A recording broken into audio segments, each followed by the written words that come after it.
Good morning guys. Good morning everyone. Time check natin 6:30 ng umaga and today is Sunday, of course family day. Kaya dala ko yung aking pamilya sa likod. Ayan, Kahil, where are you? Up. At yung ubo na walang katapusan guys. So ginising ko sila ng maaga dahil nagkaayayaan kami magkapatid na today bibisita kami sa isang resort dito sa Mayglan. The original plan was hindi sana lahat sasama. Kaso nga yung mom guilt natin, feeling na holiday naman. So dapat isang bata yung pinakamatanda lang yung dadalhin natin. Kaso nakita ko kanina, parang alam ko malaking kaso yung aabutin ko pag uwi ng bahay mamaya kung hindi nakasama si Kulot. Kaya sinakay ko na silang lahat. Si Mayumi nasa kabilang kotse kasama ni Mama with Madam Ten Gibbs. And ang nagmamaneho sa kotse ko si Boss G naman. Ayan siya. So maulan guys, no? 6:30 ng umaga, umuulan. Madilim ang panahon. We are going to travel around 1 hour and a half I believe. At yeah, ano lang talaga ngayon guys, kalma lang talaga. Slow down lang tayo kasi slide yung madulas yung daan ngayon dahil mabasa.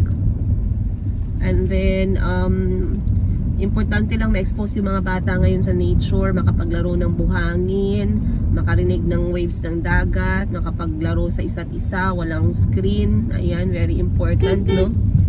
And kami namang mga matatanda ay sisigaw ng left and right. Wag dyan, wag dito, wag mong ganunin, wag mong ganyanin. Yan ang buhay nating mga nanay. Okay. So tara guys, samahan nyo kami once again. 1 oras at kalahating biyahe tayo papuntang Paraiso. Op, Chika and Kahil. Kahil, keep your hands to yourself please. Alright guys, see you on today's episode. I don't even feel good in my heart. Mom, you know what? I didn't feel good in my heart when I was in the car. Why? Because for you, I was been thinking, what happened? You don't feel good in your heart. Ay na, go inside na. Because what you did to me. Pick 1 milk each. 1 milk, please. Your Highness, I opened the door for you. 1 milk each. 1 milk each and 1 healthy snack. Oh na, you can pick na. So we can line up and pay. Asa inyo? May Bonakid po kayo? Wala. The milk is this side, guys. There's Dutch Mill, Bear Brand. That's not drink. I said healthy drink. There's milk. Oh, faster. I want Chucky? Chucky. Yeah. Yeah, there's Chucky. There's Selecta. Moo. Mommy, I want that. Vita milk for you. Kalbi, what's for you? Dutch milk for you. Green, pink, or orange? Orange. And Kalbi? Faster, love, because the fridge. Okay, let's go. Here.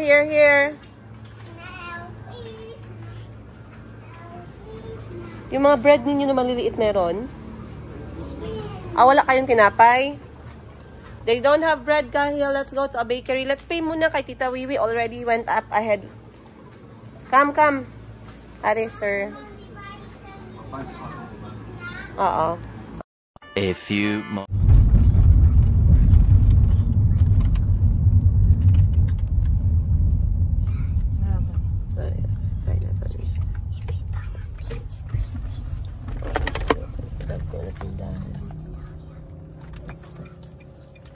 Kaubos na kasi yung gatas ni Mayumi, guys. Gang! Namoy Bona? Bona. Oo. Kaubos na yung gatas ni Mayumi. So, dadaan ako dito para bumili. Bona. Wala. Okay, thank you. Wala sila. Pero mamaya, pwede naman na mag-Bear Brand lang siya. Kasi nandito na tayo sa Glan. Wala na masyadong tindahan talaga dito. So, Maganda din at nagtigil na yung ulan, guys. Pasok lang tayo dito na side. Tingnan natin. Ayo! May bona? Bona? Wala din. Okay, sige. Yung iba, yung mga gatas ng mga anak na gusto ng mga anak nila, S26, mga Promil. Si Mayumi, hindi ko din sinanay sa mamahaling gatas, guys. Kasi, what I know, they are all the same, eh. Wala, good lang ga. Sige lang. Bear brand na lang siya today. Okay, let's go na. Napagod na tayo kakahanap ng gatas at alas 7 ng umaga kasi kung di naman tayo bobo, no?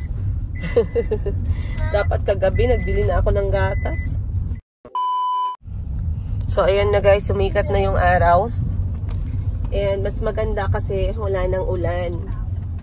Oh, nagdaanan ko yung Kamari Resort. Parang familiar. Familiar ang Kamari Resort. Alam niyo ano nangyari dyan. Hindi niyo alam. Wag ko nang ipaalam, mas maigi, no? So, dadaan lang tayo dito sa kanilang medyo talipapa. Wow, talipapa ng Glan. And the kids are behind, guys. So, stop kami sa 7-Eleven. Binilan ko sila ng gatas. At si Kuya Kahil ay maaga pang nagchichirya. Sabi ko, ay ganun bang hinahanap niya pag nasa Thailand siya? Sabi niya, hindi naman daw. One of our favorite resort dito na area is ang Horizon Beach. Pero ngayon, para maiba, pupunta tayo ng Isla Hardin. Ito yung napaka-controversial na resort dito, no, one time. I believe ni-review din to ni TJ, eh. Hindi ko lang alam kung may pagbabago. Ito yun, no, yung Isla Hardin. Sorry, kailangan nating i-mention talaga kasi na-review sila one time. So, I'm actually very curious, no, kung gaano katotoo yung review. Pero in fairness, ang ganda ng dagat. This one is Horizon Beach. Ang ganda. Hindi siya nakita dito. Pero I was saying, eto Horizon. Ang ganda talaga ng dagat ng Horizon. Daming tao, guys. Wow, so fancy. Yeah, no, the water here is very nice. One of my favorite resort, Horizon Beach. So anyway, na-review itong Isla Hardin dahil sa number 1, yung customer service nila ay napakapangit daw. Hindi daw magandang humarap sa mga guest at sa mga customers, itong kanilang mga staff. So, titingnan natin ngayon kung maldita ba talaga yung mga staff nila.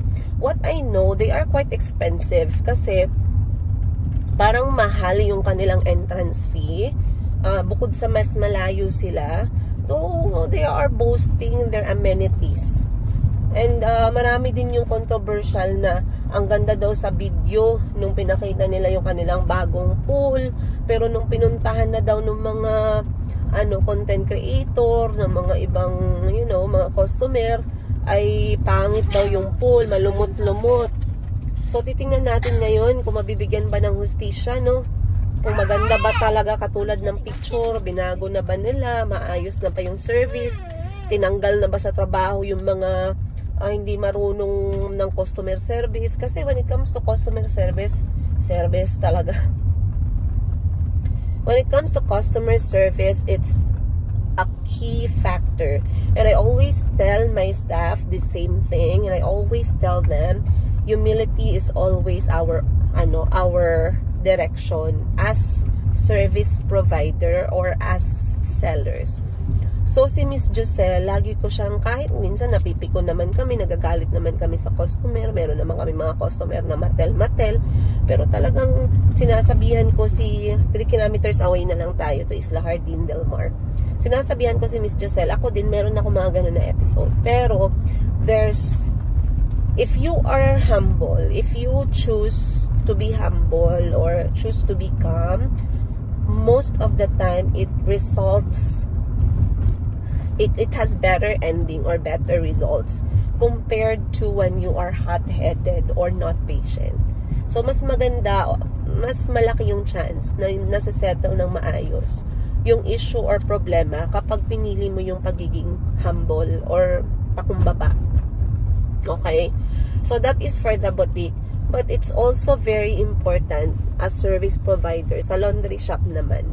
Kasi nagkaroon na kami ng mga instances where uminit yung ulo ng aking staff.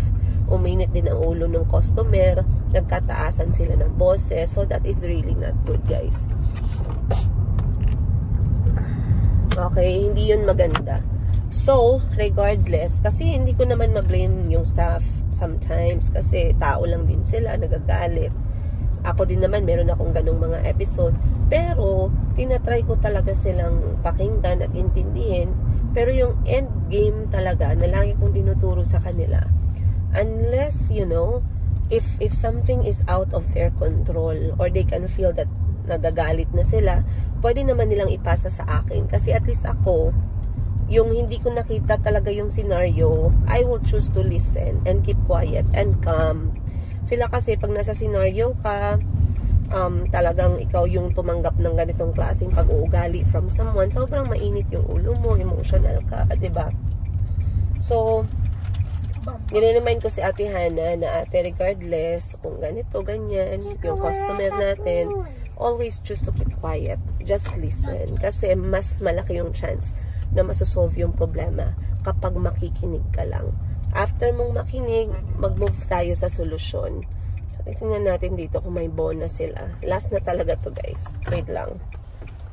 Medyo bad voice tayo, no? Stay there.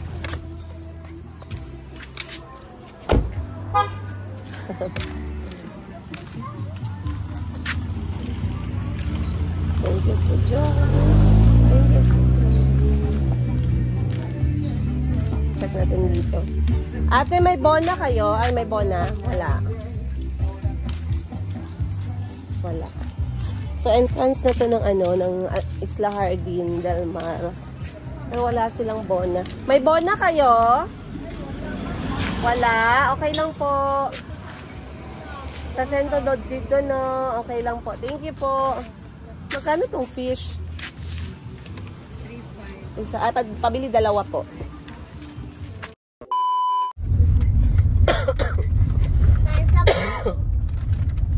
And then, there's also some instances na, yun nga, mainitin yung ulo ng customer.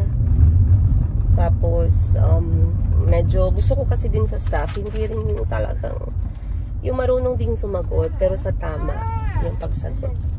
Kasi lagi kong sinasabihan yung mga staff ko na, when problems arise, na hindi naman talaga yan naiiwasan, kahit saang part ng natin, ng buhay, no, yung problema. Minsan kasi, it's already there. The problem is already there. You have done what's done. Okay? Nagawa mo na ang lahat. Nagawa mo na, may mali ka na sa part na to. May mali na yung ibang tao sa part na to. What's done's done. Pero, how are you going to resolve that? How are you going to get out from that situation if you will focus on, you know, why the problem happened, why we are here right now, because of this, because of that, because of ganito, ganyan. The best way is to acknowledge the problem. I-acknowledge mo yung problem na, okay, problema na yan, nandito na tayo, problema na yan eh. Wala na, mag-move ka na sa next step, which is yung solusyon. Ano yung solusyon natin para makalabas sa problema na to? And I always train myself, guys, na ganyan yung mindset. Kasi normally sa atin, no, mga tao, Pilipino, madali tayo eh. Madali tayong what if, ganito, sana hindi ko na lang ginawa. Bakit ko ba yung ginawa? Bakit ko ba yung sinabi? And it doesn't, you know, doesn't bring back what's already done. No, don't open. So, I always train myself na kapag nasa problema, tumatayo ako sa isang problema, I always try to focus my energy, my time, my money sa solusyon. Okay? So, it's ongoing process, guys. And recently nga pala sa laundry shop, mas dumadami yung customer namin. So, we are experiencing a lot of more challenges lately. Pero not something that I would say bad. Alam niyo kung ano yung masama? Kapag sumabog yung machine ko dahil merong tao na naglagay ng lighter doon, yun yung masama. Pero yung aking staff, which is si Ate Hana, lagi ko namang sinashoutout, ay napakagaling, no? Napakagaling na staff. Very crucial sa kanya na i-check. And sa laundry business, huwag kang magmadali. take time. Wala, look at that. We're going up. Take time to check the laundry one by one, every pocket, para maiwasan yung damage sa machine. Okay, we are already here at Isla Jardín del Mar. Excited akong tingnan yung kanilang customer service, kung totoo ba yung chismis. And check natin yung pool nila, kung nilulumot ba. Otherwise, I will do this so you don't have to. Ayan. I think dito.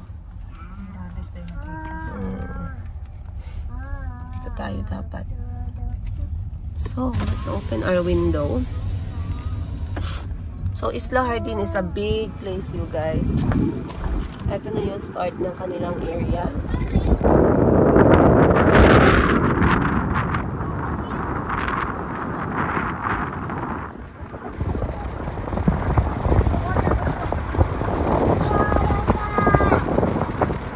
Medyo malayo yung ano niya. Mas malayo yung entrance. And the pool is quite big. Okay. From here, from the distance, guys, malinis naman yung pool. Sobrang laki din ng pool nila. Pero not as mesmerizing as they advertised. I will show you guys mamaya. Right now, mag-entrance. May kasabay kami kanina, yung naka-Starex na white. Oo. Nauna sa'yo? Oo, nauna sa amin. Dipili asang room. Saan asa banda? Dari sa north? Sa east o sa north? Kung sa east, layo kung may pagkaingan. Saan? Ayun na sila, sir. Nakapasok na yung mga kasama namin. Nag-cottage sila. Ilan mo ba doon? 2 adult and 3 bata po. Ilan taon sa bata? Mom, this is 3 years old. It is my birthday. I'm 5. Adult na ba siya, sir? Apo. Ilan taon, ma'am? 12. Adult pa, bata pa yun. Bata pa po. Okay, 2 lang kami. Apo. 2 adult. Okay, so entrance na tayo, guys. Ayan si Sir Ronel. Sir Ronel, no? Hindi ko lang sa practice naman. Opo. Tapos yung environmental fee, gina-check yun doon. Okay. Eto, saan ko bayaran? Dyan. After, pwede mo ka-parking, tapos pwede mo babao niya after sa entrance mo. Apo. Bayad muna tayo, guys. Wait here muna, I will pay. Dyan, sir, no? And then, anong instruction, sir? Pwede siya pumasok. And then parking ulit. Saan ang parking? So, temporay mo na kayo. After pa sa entrance, pwede ko mababa mamaya. Tapos sa entrance. Okay.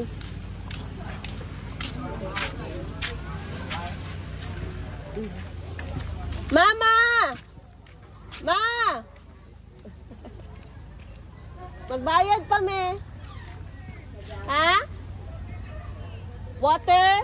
Nadere. Alright, we are here, guys. So far, so good. The entrance was okay. Wala naman tayong nakitang masama ang ugali. So, thumbs up tayo dun. Now, we are going to offload our things kasi nandito na din yung kapatid ko. Nauna na sila, Madam 10 Gives. But let's not forget the environmental fee kasi dito sa Glan, guys, meron silang environmental fee.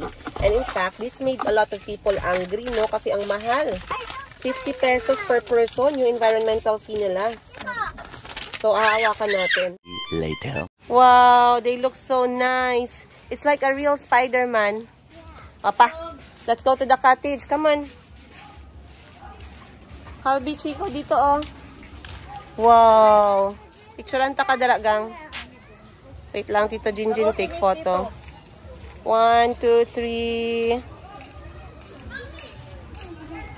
Okay. So, ang laki naman talaga nitong Isla Jardín del Mar. And I can see a lot of tourists, guys. So, very touristy. With a capital letter T. And ang mga salta ng General Santos City ay andito ngayon, experience natin. So, may lifeguard, check. Ayun na yung nanay ko na napakaganda. Si Kahil, ayun na. Pumunta na. Kahil! Wow! Wow! Hi, princess na may sipon. Oh, so cute. Feeling proud. Feeling proud ka hindi giiwan. Yung sipon, ma. Naisipon, ma. Nice sipon.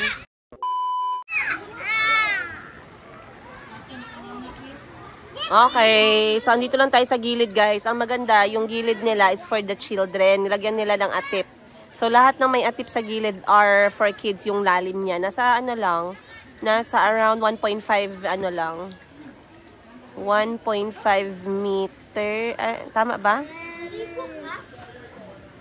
Tama ba guys? Ay sorry, 1.5 feet pala, hindi meters. So si Calby at saka si Kahil ano na naglalangoy under the bridge. Si Jericho, si Chico, si Ate Cassie, si Mayumi andito sa gilid. Madam Ten Gibbs and Boss Jerry are moving around the property. Chine-check nila yung ganda ng property. Ayan. So alam ko hinahanap ninyo si Auntie Christine. Auntie Christine is not unwell. Not well. Inuubo siya guys. Kaming dalawa actually yung ubo talaga namin medyo mahirap gumaling. Pero sabi ni Auntie mag-herbal lang daw siya. Ayaw niya ng gamot. So sabi niya today baka daw lumabas siya ng bahay, magsimba, te-enjoy yung katahimikan ng bahay. So sinadya ko din na magkaroon ng quiet time si Auntie no, for today. So kami naman, dito lang talaga ang mga bata. Mamaya pupunta kami ng dagat. I-check natin yung dagat. Pero sa ngayon, swimming pool lang muna tayo. Ang ganda kasi ng pool nila dito dahil napakalawak. Ayan no.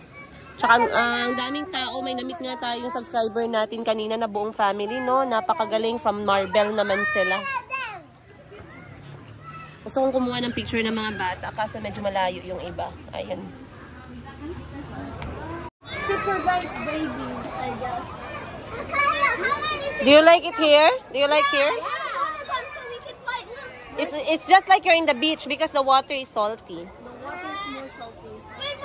And it's also wide, huh? Did you see me pack a water gun? Si Calby din dito nakikijoin sa big kids kasi marunong maglangoy. Yan ang isang advantage. And he's having fun to the maximum level kasi marunong siyang lumangoy. So this is what I've been paying for guys for the whole 2 months. Tsaka hindi masyadong maingay no. May mga resort na sobrang ingay. Kanya-kanyang speaker. Ito okay lang, all you can hear are family having fun, kids shouting, parents shouting at the kids. Medyo makulimlim, parang umuulan pa nga konti eh. Pero dito na lang ako guys kasi dito ko titingnan si Calby. Si Chico kasi nasa kabilang ano siya, tubig. Go, go, go, go, go, go. I was testing to see, can I see the picture? He's recording you. Calby. Wala swimming. No, left. I'm gonna swim.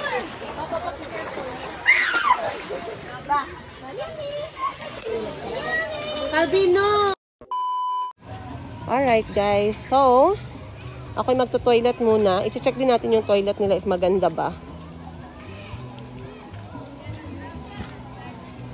So toilet muna tayo. Parang gusto kong gusto kong mag-poop. Ang tanong, may tissue ba? Hanap tayo ng tissue. So iniwan ko muna yung mga bata. Maulan guys, ano ba yun? Parang summer na parang summer na babagyuhin.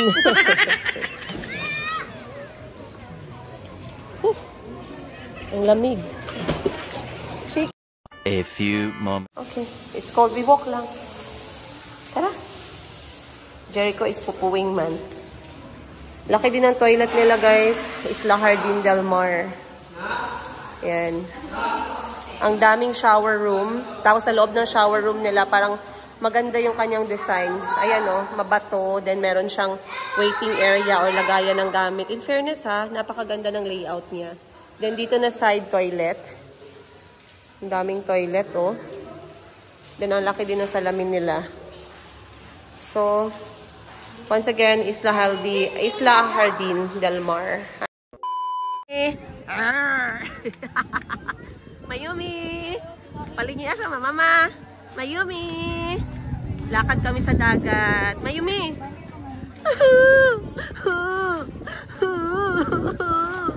Kiss mama! Ang lamig guys. Maulan na araw. So dito parang merong pond pero parang wala naman siyang isda. So lalakad lang tayo hanggang dagat.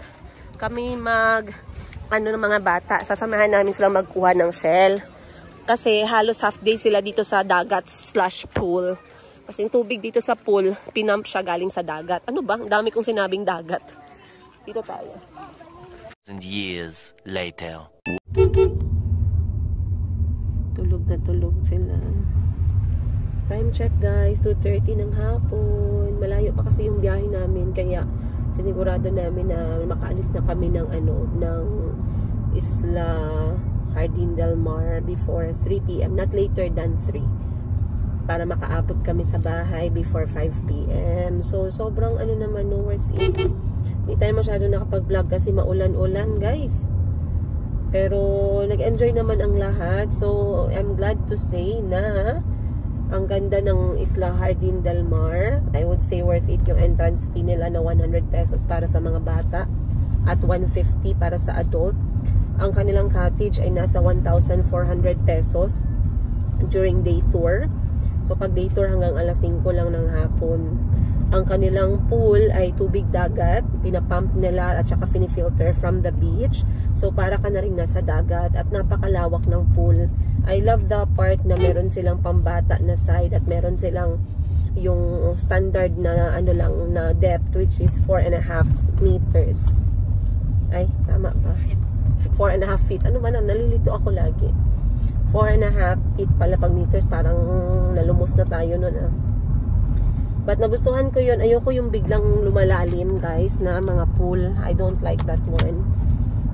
Si Kahil at si Ash sobrang nag-enjoy, non-stop yung langoy nila simula dumating kami ng alas 8, alas 9 hanggang alas 2 ng hapon.